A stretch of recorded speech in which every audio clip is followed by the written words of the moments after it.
What's up, you guys, and welcome to today's Plan With Me video for my 2021 bullet journal setup.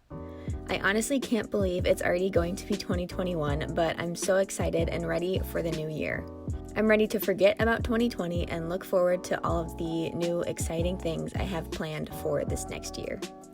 Let me know in the comments what you're looking forward to for this next year. But to start off my spreads, I wrote the quote, "It's a good year to have a good year because we all get to have a fresh start and make 2021 a great year." And then for my main part of the cover page, I wrote out 2021 in big block lettering, putting the 2 and the 0 at the top and the other 2 and the 1 underneath that, also leaving some space in between. But because I use so much color in all of my monthly themes, I decided to go with a more neutral color for my New Year's setup. So I chose to use this light gray color.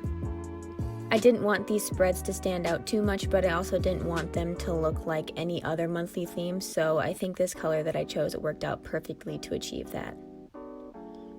Then to finish off the cover page, I wrote out the year in words in the space I left between the 20 and the 21, and I just used a simple cursive for this.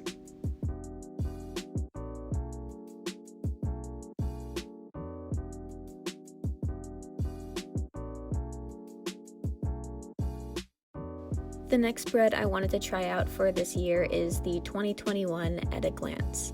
So for the header of this spread, I just drew a simple banner and then wrote 2021 around the banner to make it look like the banner was kind of draping over the 2021 lettering. And lastly, I just colored in the banner with the same gray color that I've been using and wrote at a glance within it. I've been obsessed with using this kind of banner lately, so you'll probably notice it in a few of my previous spreads as well.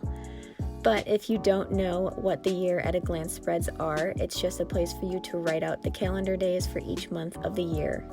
And it might not sound like a useful spread at first, but it is actually so handy. When a new month rolls around, I always need to reference this spread in order to make my monthly calendar, so I don't write the wrong days or the wrong number of days for each month.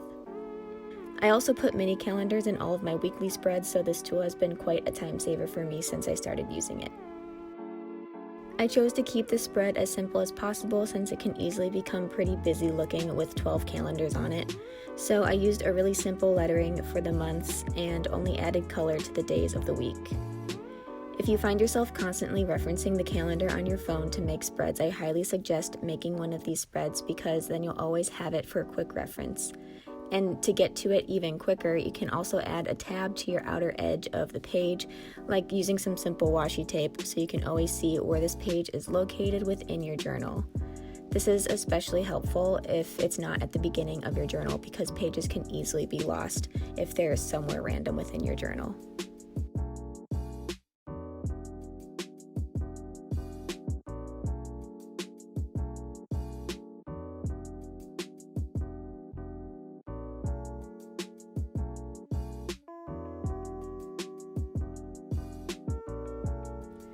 On the other side of the year at a glance page, I added a spread for 2021 events.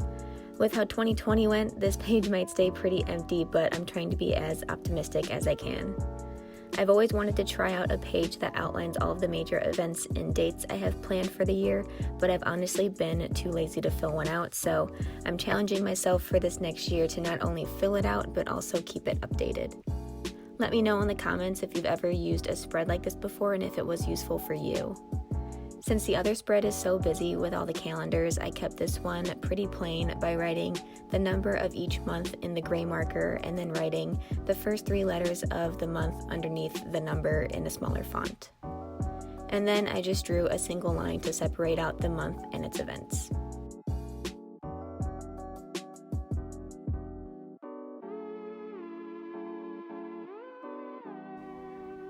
The next spread for my 2021 bullet journal setup is going to be my future log. This is also another spread that I've never had but always wanted to try out. And you might think that my last spread and this one are the same thing, but I plan on using the events page for bigger events and the future log for smaller things like birthdays and appointments. As you can tell, I used my favorite simple banner for the header, putting one at the top of each page and writing future in one banner and log in the other. I will probably use this type of banner excessively until I get bored of it because it just looks so good in pretty much every spread. If you ever think a header looks too boring in one of your spreads, I suggest just adding any kind of banner to it because they add so much more character to the header. For the main part of the spread, I drew a box for each month of the year with a square header to denote which month the box is for. Because I've never used a spread like this before, I don't know how much space I'll actually need under each month, so I decided to keep it pretty small. But if you like to use this type of spread a lot and need more space, then you can easily expand this to 4 pages instead of 2 so that you can make each box bigger.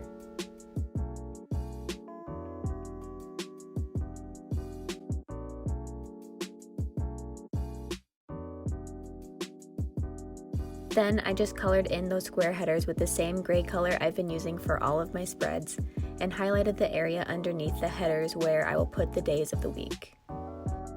If you're curious, I like to use the Zebra Mild Liner brush pen to color in and then the Mild Liner highlighter to highlight. Lastly, I just wrote in each month into the headers and added the calendars underneath them. To fill out the spread, I plan to highlight what day the event is on, and then under the calendar I will write what the event is along with the day it falls on.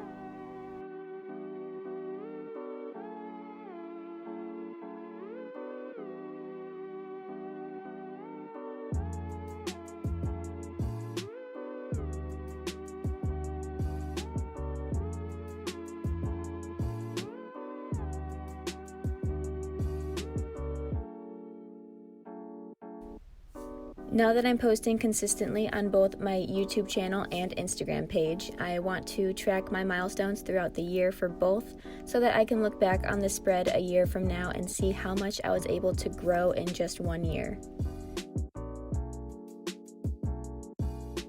So for my YouTube tracker, I drew little rounded squares to kind of mimic the YouTube logo and write out my subscriber milestones into each one in regular intervals.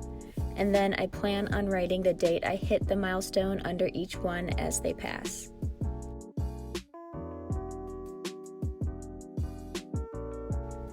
Similarly, for my Instagram tracker, I drew the Instagram notification icon and wrote out follower milestones into each one, also in regular intervals. And then I will also write out the date I hit each milestone so I can have a record of how fast my page grew at certain times of the year. I'm really excited to fill out this spread because it's so cool to be able to see how fast my pages can grow, and it's a nice thing to look back on in future years.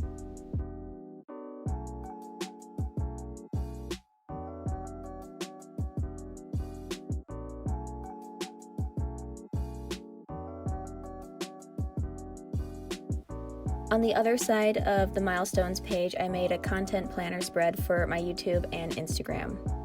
Now that I'm posting a lot more on both platforms, it can get really confusing and overwhelming trying to figure out what I want to post for each one.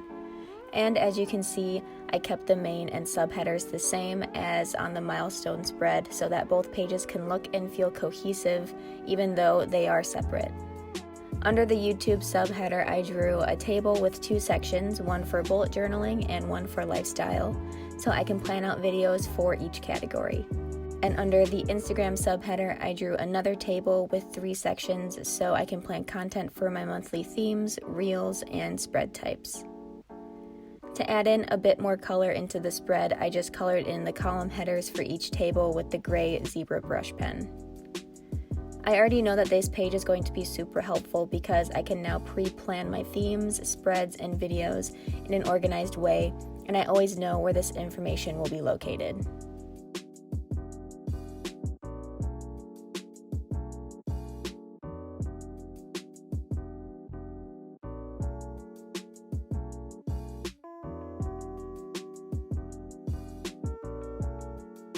This next spread is something I really wanted to add for this next year because we weren't able to do pretty much anything in 2020.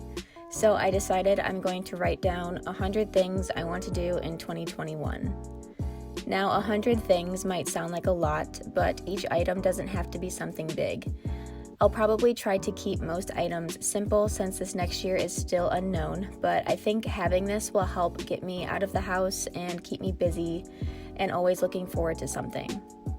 I decided to do this type of spread instead of a bucket list since my bucket list consists almost entirely of traveling and we're not able to do that again yet.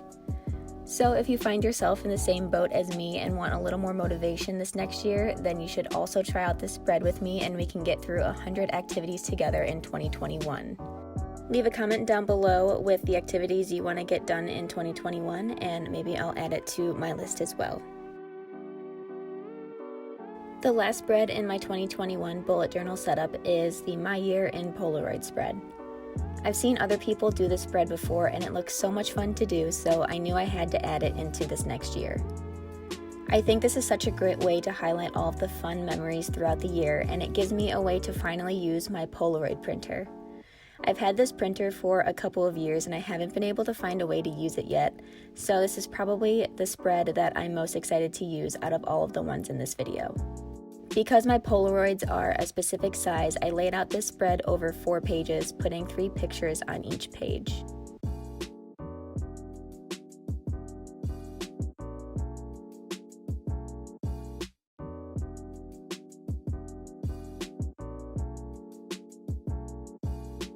That is all for my 2021 bullet journal setup. Thank you all so much for watching. Let me know in the comments which spreads in this video you will use for your 2021 setup and which one you are most excited to use. Don't forget to like this video and subscribe to my YouTube channel, and keep on watching for the flip through of all of my spreads.